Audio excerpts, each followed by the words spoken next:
Welcome to another episode of Relentlessly Resilient, where real people share real-life experiences and the tools they've developed to move forward and live their best lives.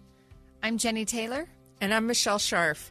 Today is an exciting day, I think. We're going to learn about living with dementia and Alzheimer's. I was recently asked to sit on the county council and work on policy issues for the association here locally in Utah. And I said yes, primarily because my mother has been living with dementia. And recently that was upgraded into a mild or moderate case of Alzheimer's disease. And I have some friends that have lost their parents in the last couple of years, and we're going to be talking to them in future episodes. And I just thought that with the longest day of the year is June 20th, the summer solstice is coming up. And the longest day is the Alzheimer's Association's kind of awareness day. They do fundraising throughout the year, but this is their big kickoff and their big year event where they do a lot of fundraising. I signed up last night on the association for my online fundraiser, and I've set some goals to hopefully be able to achieve in helping to fight this disease and end Alzheimer's. So today I have a special guest, and we're going to learn a lot about this disease and the impact on families and caregivers. Her name is Raven, and she also works for the association here in Utah locally, and she's the program director. So welcome, Raven, to our show. Thanks so much, Michelle and Jennie. I'm really happy to be here with you and get to add to your spreading of the awareness of the burden of this disease, both on those who get the diagnosis and on the ones who are caring for them. Yeah. I've learned so much just in our morning conversation. I learned so much more before we got on this podcast from you today. And I can't wait to share that information with people that might be going through this. There is just so much that is going on when somebody gets that diagnosis, and then the fallout to the family on, you know, where's the line of autonomy for the person that received the diagnosis?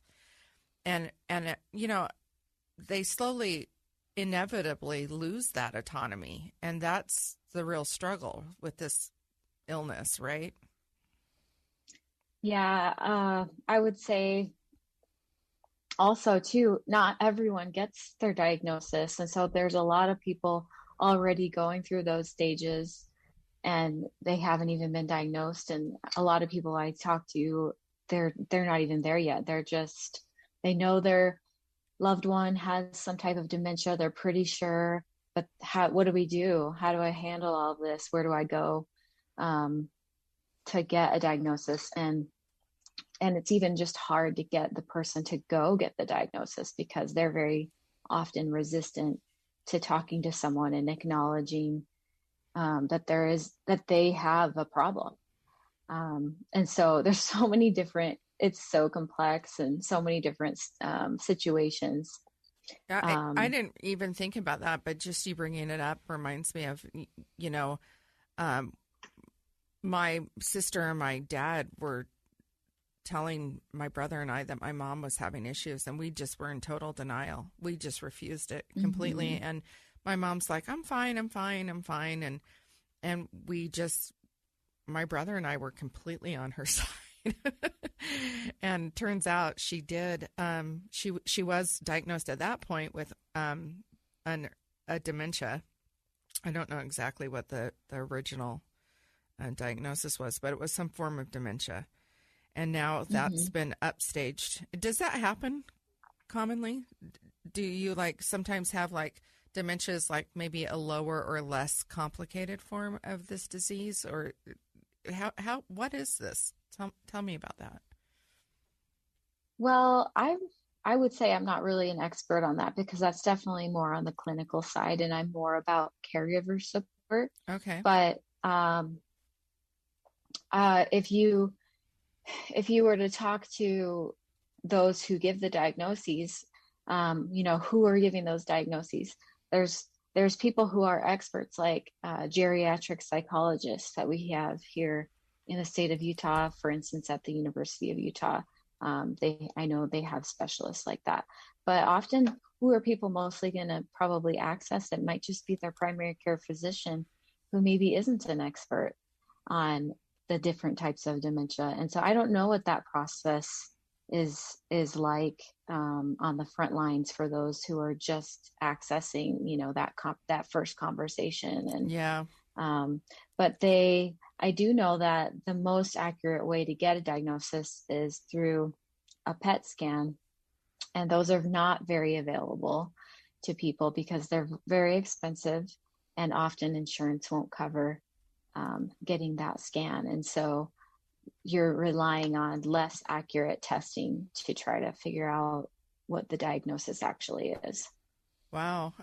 I wasn't aware of that. I'm going to have to go and talk to my family and see how this all ended up getting diagnosed in the first place. Well, tell us some of the statistics about this disease and what it means for those of us living here. We're in Utah, and you primarily have that information, right? Yeah. So the Alzheimer's Association every year comes out with our facts and figures report, and it has a ton of data about the disease and related information like the burden on caregivers. And I've been very struck myself with how significant and prevalent this is. I didn't know myself before I started working with the association that Alzheimer's is the fourth leading cause of death in our state. And that's even higher than the national, which is a little bit lower. So that's still high for the entire country, but Utah is actually even higher. That's really interesting to me. I didn't realize that either. Well, yeah. And then you think about how low the awareness is. Then if nobody knows that it's the fourth leading cause of death, then what's happening in our state to actually do something about it versus things that people are more aware of? Like, we're much more aware of other illnesses, I think, such as cancer and heart disease. And we're a lot more focused. And those are, very valid things to be concerned about. But what we want people to understand is that this is just as valid, and it's such a long-term span of what you can, I guess, just the illness itself, and even like thinking about prevention. All of that starts way earlier than you would think. It's not an illness that you only need to be concerned about in the later stages of life. Right. And in fact, isn't there some things that we can do early on to possibly, if not help prevent it, at least help our brains be healthier? Yeah. And there's a study right now called the U.S. Pointer Study, and they're actually looking at, evidence-based information and in research on what are the lifestyle factors that are modifiable that could potentially reduce the risk of Alzheimer's. And there are other things as well, like, the disease itself is related to the presence of these plaques in the brain and tangles, called plaques and tangles. But definitely we should be thinking about our brain health far before we need to think about when this might onset for us, which, we might normally think of that in our 60s or higher. But for those of us, in our 40s, even younger, we need to be thinking about brain health. And we have a list of, 10 ways to love your brain, and they're for anybody.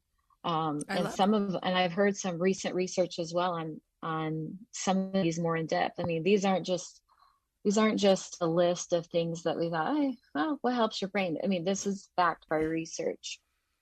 And the one that I heard about this week, a little bit more in depth, was about sleep and how, they're looking more closely at the importance of getting at least 8 hours a night of sleep on the brain, and how that if you get, I think it's less than 6, especially, that's putting us at higher risk for those plaques and tangles to develop, which is what the scientific, I guess like what the health situation is in your brain. What does that mean when you say Alzheimer's and dementia? It means that you have these things in your brain. And so there's a lot of things: sleeping, getting, a good amount of sleep every night, exercising, our social health and having connections in our, having good social life, which I think maybe some of us are all struggling a little bit more right now after the COVID pandemic. Yeah. Mm-hmm. So they talk a lot about, I think probably the one that people think the most is challenging your mind, right? You think, well, I need to read and do puzzles, but that's just one of a list of things that we needed to do. And one that I really think is interesting is as well is the way that we eat. And so they have two, we call them diets, but it's not diet in the way that we think like we're trying to lose weight. It's just a way of eating. And that's the Mediterranean diet and the mind diet. Okay. Since you brought up the 10 ways to love your brain, where can we find that list? We have this list as well as so many other resources just on our website. And I would send if your listeners are out of state, anyone can go to alz.org and you'll be able to find the resources, and you can find the ones specific to your area.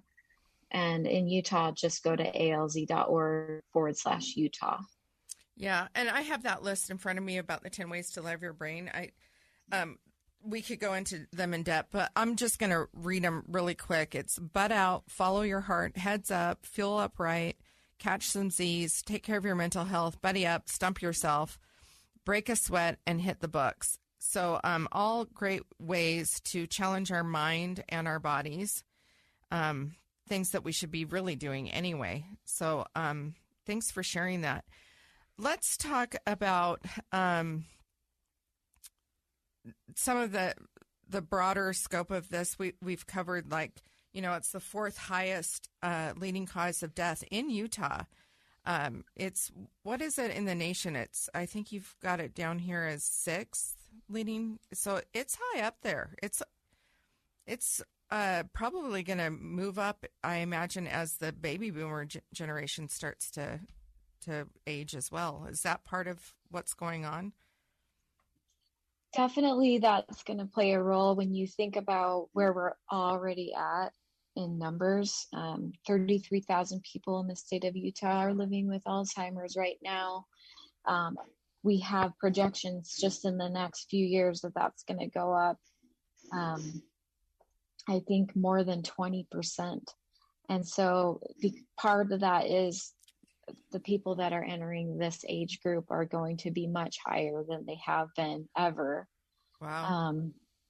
And so, yes, the risk is higher as you age, and we're going to have more people in that age group in the country in the coming, years. And so the burden already is very high, but it's only going to increase. Right. We need to take a break. When we come back, I want to talk more about the impacts to families. What is it like on the caregiver?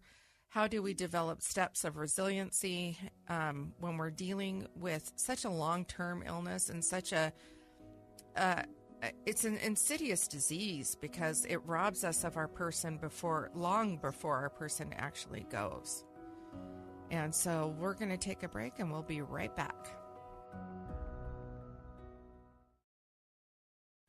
And we're back with Raven. Jennie, you've mentioned in the break that you had a question. I would love to hear it. Yeah, I've got a question. So, Raven, obviously you do this for a living. You're working with the caregiver, the support, the statistic, the studies. Michelle, your mother is facing this disease. So you're both more familiar with this than I am. I had a grandfather who suffered from dementia in his last years, but that's already been several years ago, and I was quite young and not very closely involved. So I love what Michelle said. Tell us what the toll and the effects are on the caregiver and how that person or those people can find that resilience. But Raven, can you tell us, and maybe Michelle, you chime in as well, for listeners who might be vaguely familiar, we all know what Alzheimer's is.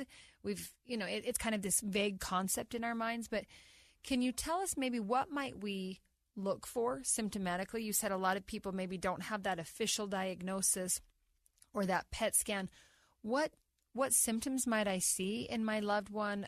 What does it look like? Not necessarily the clinical term of what's happening inside my brain, but day to day, someone who's suffering from Alzheimer's, what can I as a caregiver or a family member expect to see or watch out for? Can you maybe give us that little 101 a little bit? You bet. We love the number 10 in the Alzheimer's Association. So we have another list of 10.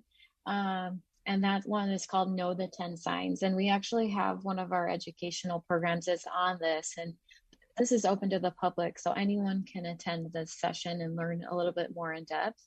But some of the things on that list are really important because it clarifies, because, we all wonder like, oh, I can't remember, things like I walk into a room and I forget why I'm there. That's not a sign of Alzheimer's. That's something that we all go through, but it's really distinct memory loss that disrupts life. Like you drove to the grocery store that you've been going to for decades and you suddenly can't remember how to get home. And so one of the ones is just being, more distinct about the memory loss types.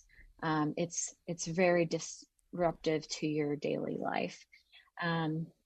Another thing I would mention is the confusion. So confused about what time of day it is, or really disoriented feeling in a familiar place, like even in your own home, you feel confused. And so looking for things like that. Also, difficulty completing familiar tasks. And so if you think about it's something maybe that this person has been doing their whole life, maybe a recipe they've always made. My grandparents, my grandpa always baked pies. My grandma always, made banana pudding. And what if one day they couldn't remember that recipe that they had memorized? It was something that was really locked in their mind, and suddenly they don't know how to do it. Or even simple things like, how do I run the vacuum? What is vacuuming? What do you mean by that? Wow. So it is pretty distinct if you really think about it. Because of the different ways that Alzheimer's and dementia affect the brain, though, it can manifest in different ways. So not just with memory or confusion, but also other types of things like the judgment that they're demonstrating. Did they demonstrate like a decrease in their judgment? It seems like they're making poor judgment. Maybe they're more susceptible to scams or product claims that might be false. Other things, another one that I think is really important is changes in mood and personality. Because of what Alzheimer's does to the brain, the person actually forgets who they are, and their personality might change.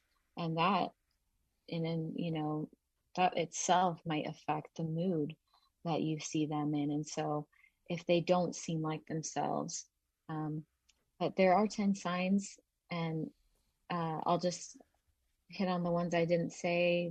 Other ones include challenges in planning or solving problems, trouble understanding visual images and spatial relationships, new problems with words and speaking or writing, misplacing things and losing the ability to retrace your steps, Withdrawal, social withdrawal from work or other social activities are also on the list. It's fascinating, and I'm sure you can relate, Jenny. Widowhood. Yeah, widowhood. New problems with words. Well, just and speaking. Heavy grief. Yeah. Problems speaking and writing. I mean, you've done a beautiful job. You've spoke for Brent on his behalf multiple times, and you were amazing. But I noticed that right after I lost John, like even holding a conversation, sometimes the most basic of words were just such a challenge. Yeah.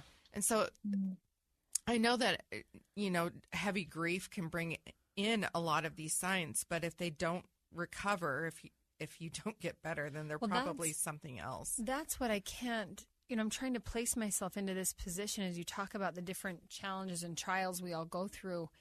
But Michelle, you really hit on it. To have someone suffer Alzheimer's is to lose them before you lost them. Yeah. You bury someone and that comes with its own grief, but to have them still living and yet maybe not themselves, or the frustration, like you said, in widowhood or grief, there's times when I remember thinking, I don't remember how to make dinner.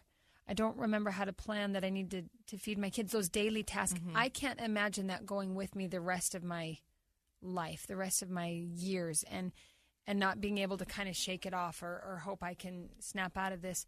Raven, I had another question that I hope isn't inappropriate or a given. Maybe I'm just missing it. When we say that Alzheimer's is the fourth leading cause of death here in the state of Utah, how is a death caused by Alzheimer's? Again, I apologize if I'm sounding completely ignorant. Like, I know that heart failure causes death because the heart stops beating, or a car accident causes death because the body experiences a trauma it can't survive or might lead to death or something. Is there a way that a death is caused by Alzheimer's? Does the brain just shut down to the point that it cannot function the body? Yes, and I'm glad you asked, because I think you're definitely not alone in your curiosity. And most of us didn't understand this. My grandmother died of Alzheimer's when I was in my 20s, and I had no idea so many of the intricacies of the disease. It does actually shut down the brain. And ultimately, because the brain is what controls the function of our organs, the last stages of Alzheimer's causes the organs themselves to stop functioning. And so goodness. The progression of the disease typically happens over several years. But at the end, what is usually happening is it actually is in the brain, but it's how the brain is controlling the other parts of the body. And so I think there's probably a stigma out there that, well, that's just dying of old age. It's really not. It's a medically observable death caused by the disease.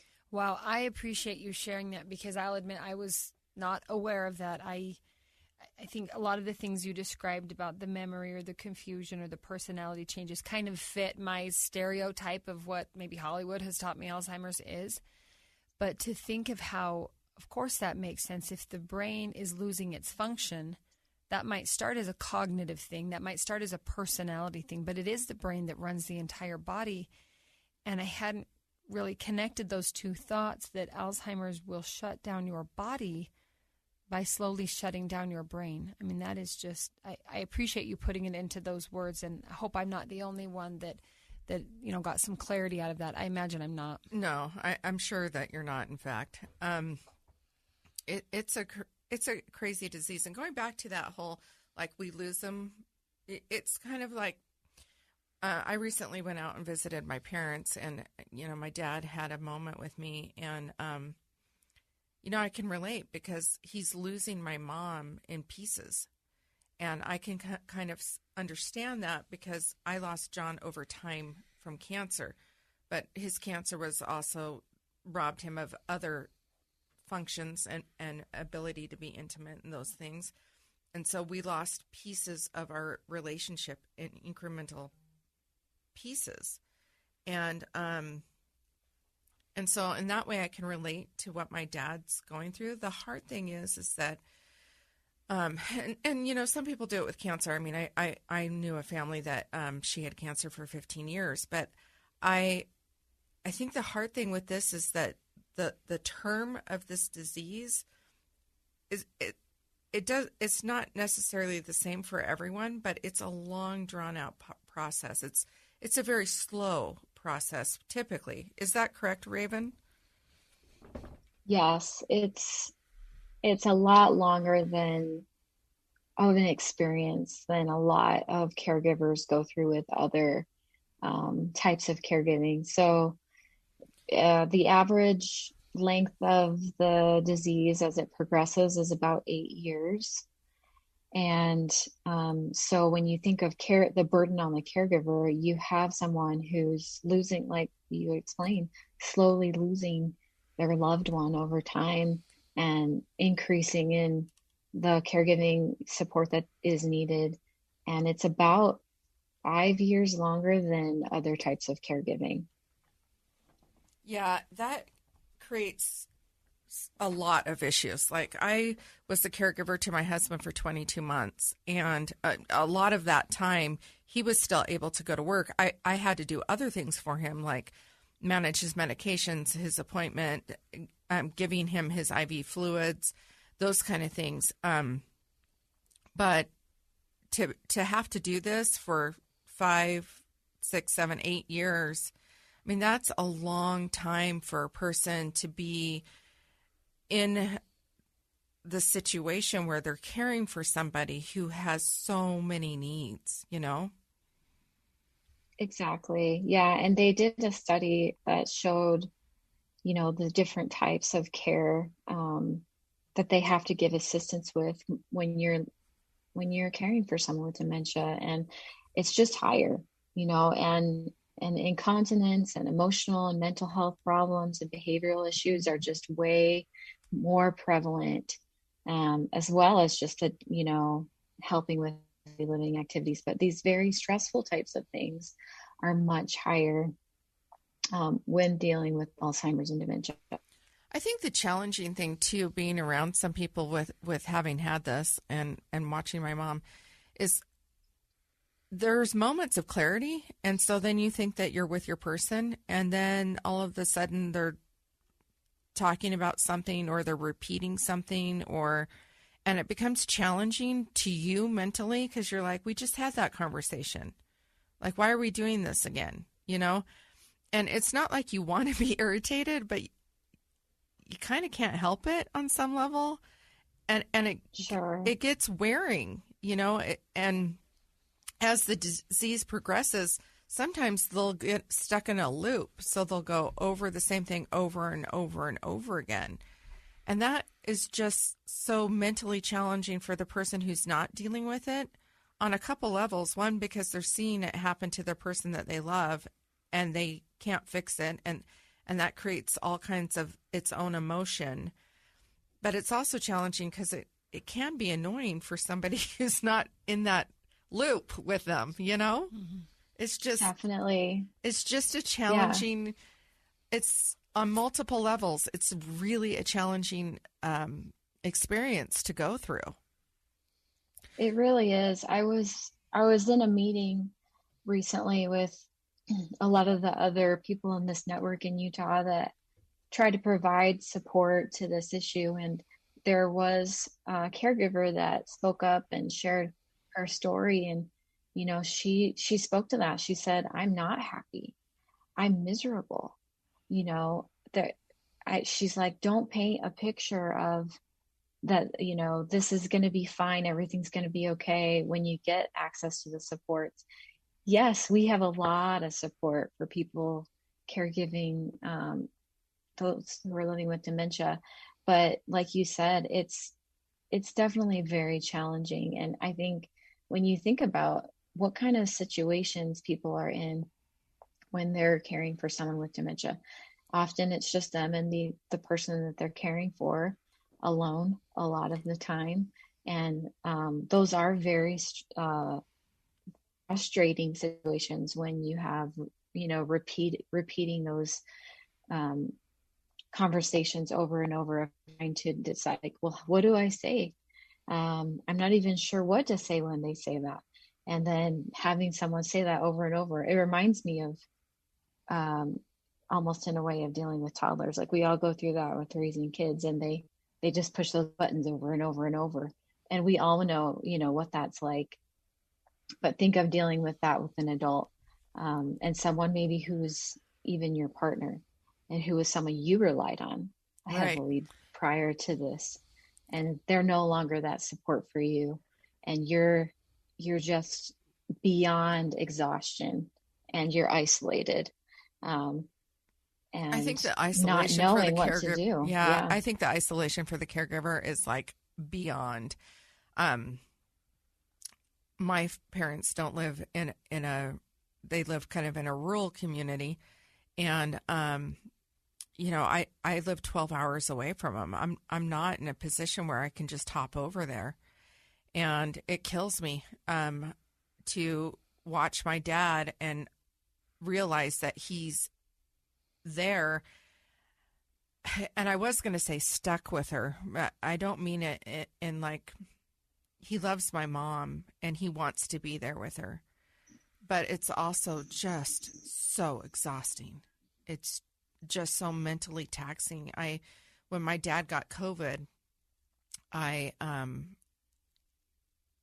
stayed a week, and that was just a real eye opener. I had actually been in quite a bit of denial that my mom actually had this and that it was an actual real problem. And that was the moment that I realized this is a problem. And it's hard. You're definitely not alone. I mean, everything you're describing, my heart goes out to you and everyone that's dealing with this, but it's so common. Like denial's the the first sign of caregiver stress. I think that's the first thing I think that's where our brains always go. Any kind of tragedy, hardship, weight, we go to denial. I think it's our human coping mechanism, maybe just kind of that innate ability to say, no, this can't be happening. Hey, Raven, let's take one more quick break, and then we want to come back. Let's talk about caring for the caregiver, whether you are the caregiver or you are a loved one who is the caregiver. How do we help the caregiver who obviously can only give what they can give to the person needing that care? We'll be right back. All right, Raven, can you tell us what this caregiving looks like when you're helping someone who has Alzheimer's or dementia, and what to watch out for in yourself if you are the caregiver, or maybe if there are those of us who know someone who's a caregiver, what can we watch for to help the caregiver not completely be worn to the ground as they're trying to assist their loved one? Absolutely. And this is what I'm most passionate about with what we do at the Alzheimer's Association, is try to connect people with the supports, because they need a lot of support, and there are many different types of support available. So the problem is most people don't access them. And so a lot of people are just dealing with this in a very isolated way. But let's talk about the signs to look for in yourself or others that are caregivers. So I mentioned denial. And I think that is really common. And what does denial look like? Maybe they're not really responding to the needs of the situation, and they don't want to talk about it with other people. They're still kind of hiding a little bit, or, not really living fully in the situation, where they're like, okay, this is a problem. These are all problems, and here's what we need to do about it. Like you said, it's probably just really hard to face all of that. It's a big thing. Mm-hmm. The next one I would mention is anger. We're probably familiar with that. And again, with other, with grief and other stages, anger, I think probably goes along with that, because you're probably, like you said, you're losing the person while they're still alive. And so you're going through some of the stages of grief, grieving for the relationship that you had with them, grieving for the loss of who they are. Right. And so going through anger is really common. And like I said, because people don't feel like being super public with this often, they tend to withdraw socially. And so social withdrawal is another one. Are you not talking as openly with your support system? Are you staying home more and not connecting with supports in the community or with your family and friends? I would look at that. We have symptoms as well that show up physically and psychologically for the caregiver. These symptoms are really high: anxiety, depression, exhaustion, and I would say probably both mental and physical exhaustion. This can manifest as sleeplessness, just irritability, even just trouble concentrating. And it can be a lot of other health problems. If your health is getting worse, that's really common for caregivers. Right. In fact, across the board. Yeah. One of the things that really stood out to me as I started studying this is that 36% of dementia caregivers actually die themselves before the person that they're caring for. Oh, and wow. That's because they're not taking, care of their own personal health. Yeah. Yeah, that's crazy. And also not beneficial for the person who's suffering with the disease because now that, they've lost their support system. That is crazy. Exactly. 36% die before the actual person that they're caring for. That's a high and that number. one just gets me. That one gets me. Yeah. My dad was the primary caregiver for my grandma, and my mom was a primary caregiver for her mom. She didn't have Alzheimer's, but in the last stages of her life. And I see both of them, and I can see they seem older, physically than they actually are. They're only still in their mid 60s. But you can tell the toll that it's taken on their health, and in so many ways. And everyone's different because we all have, we're more predisposed to different types of illnesses already based on our lifestyle and our genetics. But then you add on these incredible stresses to that, and those chronic illnesses, they just shoot right up. Yeah. Most caregivers are dealing with a chronic illness of some kind. And just the stress. Stress causes so many things. Right, exactly. So how do we build that resiliency? How do we work to manage that stress if we are a caregiver? I love that question. And here's where there's so many possibilities and where we have so much room to grow as a society. And I hope that the people that are learning more about this get excited about this too. It's just, okay, well, not only do we want to take steps to live in a way that we're supporting our brains, but we can really do something about the burden of this in our families, with ourselves, in our state and country, by increasing the support that we give to caregivers. And this really, there's a lot of ways that you can do it. You talked about the longest day that you're participating in, Mm-hmm. and that's kind of a big awareness event to try to help people engage in really understanding, like, what is it like to deal with something 24 hours a day, 7 days a week? That's super hard. And so with the longest day, I would just mention that you can go to alz.org/TLD and get involved with a longest day activity of some kind and increase awareness and support and just connect with your own loved ones and talking about this. And I think that awareness is a really important factor in getting that support to people, because there is so much stigma. And like I said, there's people that just aren't accessing the supports. And then I'll also talk about the supports that are available. So at the Alzheimer's Association, we do a lot of just referral and having that first conversation with someone about what's going on, what are you dealing with, and then what do you need? And the biggest way that we do that is through our helpline. And I would just give a plug for that. I think it's one of the most valuable resources anyone dealing with Alzheimer's or dementia can use, and that's nationally. And what that's they that have 800 are number, the Alzheimer's Dementia 24/7 line. Is that what you're talking about? So it's the 1-800-272-3900. Yes. And if you call that number, you'll get online and they'll ask you what's going on, and then they'll connect you with the right person there. Which what I really love about it is they have these master's level clinicians that are experts in Alzheimer's and dementia, and they can walk you through the situation that you're in and help you problem solve it, help you figure out what supports you need to connect with. And because it's not just the self-care, which I'm going to talk about that too, that the caregiver needs to do, but it's support for this huge burden that they're carrying. I mean, when you're caring for someone with Alzheimer's and dementia, they might walk away, they might disappear. What do I do when my loved one just disappears? I don't know where they're going.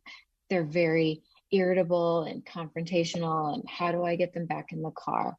Or what is going on? Is this Alzheimer's and dementia? I'm noticing, these symptoms and stuff. There's just so many things to troubleshoot. And this is a 7 days a week, 24 hours a day, they can call and get support. And so I would say number one is connecting with that. Yeah, it sounds like we really need a national public awareness effort on that, because I mean, I've been dealing this for a while, and if it wasn't the opportunity to serve on the board, I wouldn't be learning about these resources. That we need to have a better awareness campaign going out there to really promote this, because you're right. There's so many different levels of challenges that get presented in dealing with this as a caregiver. It's so hard. It is so hard. It is so hard. And that's what we want people to know is you're not alone, and you don't have to do this alone. And we will offer these other resources and connect people to them. So along the lines of that whole you're not alone thing that we want people to know and experience and stop doing it by themselves is we have support groups. And every Alzheimer's Association chapter will have these, and everything we do is free. And so I feel like, and I've been through really, traumatic experiences myself. And when I finally found, the right type of medical care that would help me, or when I finally found my people that had been through what I had been through, those were the game changers. And those are the things that we can help with. And so it's very dementia and Alzheimer's specific, what types of community resources are available. And that's what everyone needs to know. Well, you need to know, where can I get respite care? Where can I get someone to come give me a break so that I can take a breath? And that's so huge. And that's something that is really lacking in our country, is there's not a lot of funding going towards supporting respite for caregivers. And I know that you and I had talked about, if people are interested in more advocacy side of this, that's one of the things that you can do is reach out to your local leaders and just say, I think there needs to be more support for caregivers and how we're, voting on bills and things. So there's a couple of things right now that you could reach out to your legislators about that could increase the support for caregivers on a larger level, a larger scale. Yeah. So important. Yeah. And so number one, call the helpline. Number two, know what resources are available and do what you can to increase those resources in your community. And then get help, find support, use the support groups. We have support groups every week at different times, and it's a chance to talk with people who really get what you're going through. And you may find that right connection, that person that, they've been in that situation. They can say, oh yeah, I did that with my loved one too. And here's what worked for us. And it's like you guys said, when you're caring for someone, your brain is so full and you just need other people to help you think Right. through those challenges, Yeah. and just stuff that's foreign too already. Well, and I love this, how it ties into resilience. Any type of trial or struggle or tragedy or trauma, like you said, I love how you said it. It's finding my people. Mm-hmm. When I either found the diagnosis or the professional help I needed, which is very essential, and then I found my people. And I think that's one thing that as a culture we tend to struggle with, saying the words, I need help, or I can't do this. And we feel like those words are going to be kind of the dam that stops it, and now we're just stuck and we're at a loss, when really those words open the gate to finding out that, you know what, you're not alone. You're not the only one that's a caregiver or a widow or a cancer patient or a victim of 100,000 other things. Saying those words, I need help, getting that support group is exactly what you said, Raven. That's the game changer. The game changer of resilience is realizing your resilience doesn't have to just be yours. And maybe the most resilient thing you can do is let someone else lend you their resilience, or be, I joke, I've got a couple friends, I call them my backbone. When I feel like I'm just a puddle and I can't take it anymore, I know I can call so-and-so friend, and he's going to be my backbone, and he's got me, and he's going to remind me of what I'm capable of. He's going to let me kind of fall apart and pick me back up. And I think we all need those people in our lives, whether they're, a very close family relationship, or like you said, these support groups that you might feel like you're with a group of strangers, but you have an instant connection because of the trial that you're both facing, or that you're all facing. And how great is that to have our resilience be shared? How much stronger are we? I always think of the silly analogy of a piece of string or a little twig, and how easy it is to bend and break if it's just the one. But when you have a handful of itty-bitty twigs, you really can't break them together. Mm-hmm. And I think that's one of the things I'm hopeful people, through these conversations we're having on this podcast and in today's kind of world that's changing so quickly, I hope we'll realize the strength of admitting when we're not strong. Yeah. And to be able to ask for that help when we need it. And find our people. I love that. Yeah, it's so, definitely, it is strong to ask for help. It is strong to find the tools that you need. I definitely feel that. And I've lived it. When you find tools, you're able to be more resilient, because living in isolation and in darkness, it's just too hard. Yeah. And resilience is reaching out and finding the light. Yeah. Oh, I love that. Resilience is reaching out and finding the light. The light is there. You might have to reach out and find it. And sometimes you're grappling and searching around like, where is the darn light? But it's there. And a doctor might have that light, or a friend might have that light, or a support group, or a chat room online, or a social media group, or something. Reach out and find that light. Raven, I think that is so beautiful. Find the tools you need. Don't feel like you have to be a tagline for our podcast. It's another T-shirt. Make another T-shirt. Well, you don't have to be everything and know everything and handle everything. You just have to know how to reach out and keep reaching. I love that. So, Raven, what else is on that list? So a lot of the same things that we would say with any type of, our own taking care of our well-being. Get moving, get some physical exercise, get outside, get your blood flowing and all of that. Use relaxation techniques. Any of us who are living in really stressful day-to-day situations, we need to take time to calm our nervous system. Deep breathing, using visualizations, anything that helps you relax and calm down the nervous system, because you're in such a heightened state of stress all the time. Right. Finding time for yourself. What was that? For me, it's meditation, breath work, yoga, and Pilates. That's the only thing that keeps me going. Yeah, I do. I love those too. And they do. They are actually doing something within the body that calms us down and helps us to be able to move on to the next task. Absolutely. In a more grounded way. And finding time for yourself. This is probably the hardest one, and that people aren't doing as caregivers.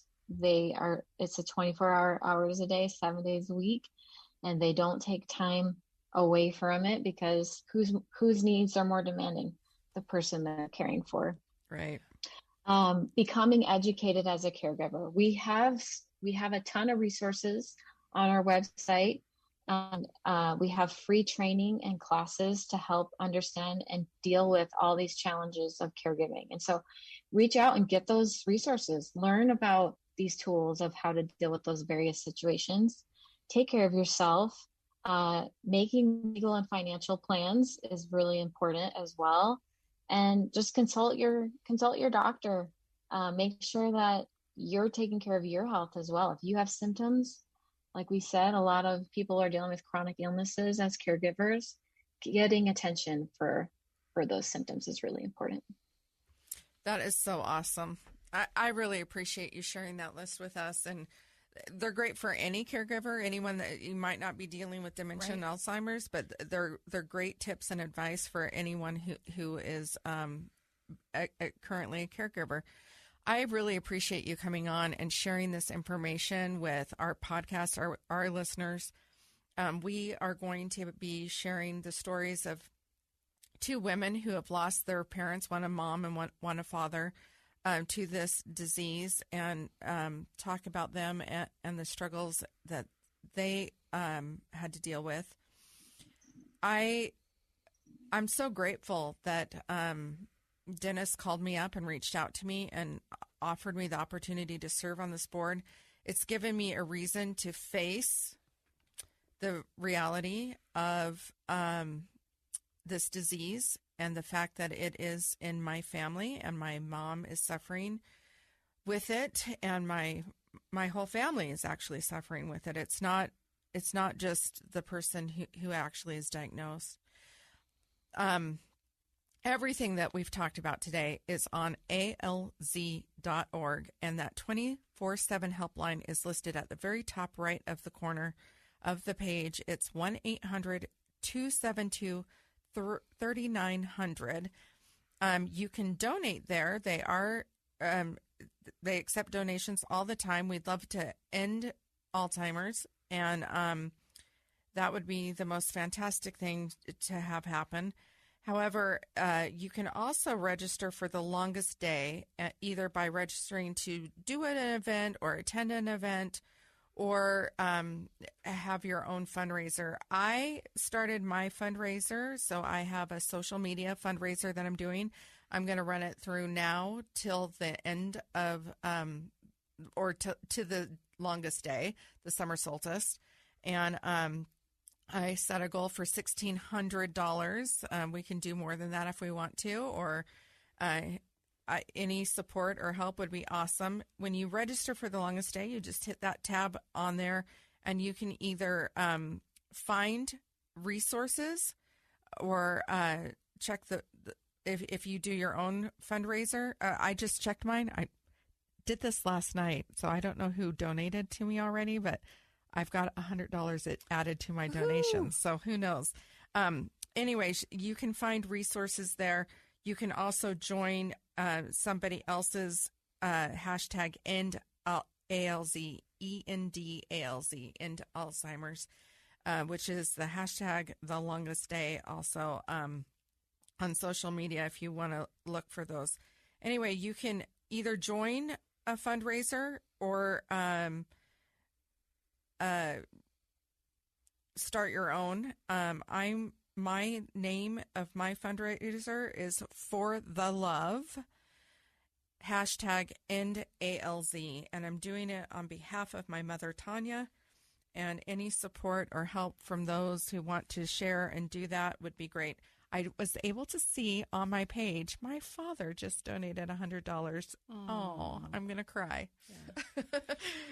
Well, Raven, thank you for joining us. And really, this is kind of starting a new area of conversation. We've talked a lot about people who faced illness, a lot about people who faced burying a loved one or some of those other tragedies and trials. And yet there are so many people who, as you said, Raven, are caregivers for one reason or another. And this particular disease can be especially taxing to those caregivers, and their resilience is going to be dependent on their ability to find the right people and the right tools to help them. So thank you for joining us today. To our listeners, like Michelle said, stay tuned. The next couple of episodes will stay on this same topic. We'll hear a few people who have struggled with this and lost a family member, and hopefully help us learn how to take care of ourselves, take care of those who take care of others, and like Michelle said, join the battle to end this terrible disease. If you like what you've heard, please give us a rating and a review on your favorite podcast platform. And if you or someone you know has a real story about real life that you're willing to share, contact us on social media at Facebook at Relentlessly Resilient and on Instagram at Relentlessly Resilient Podcast. We'd love to hear from you, and we know that there's a lot we can learn from the experience you have faced in your life.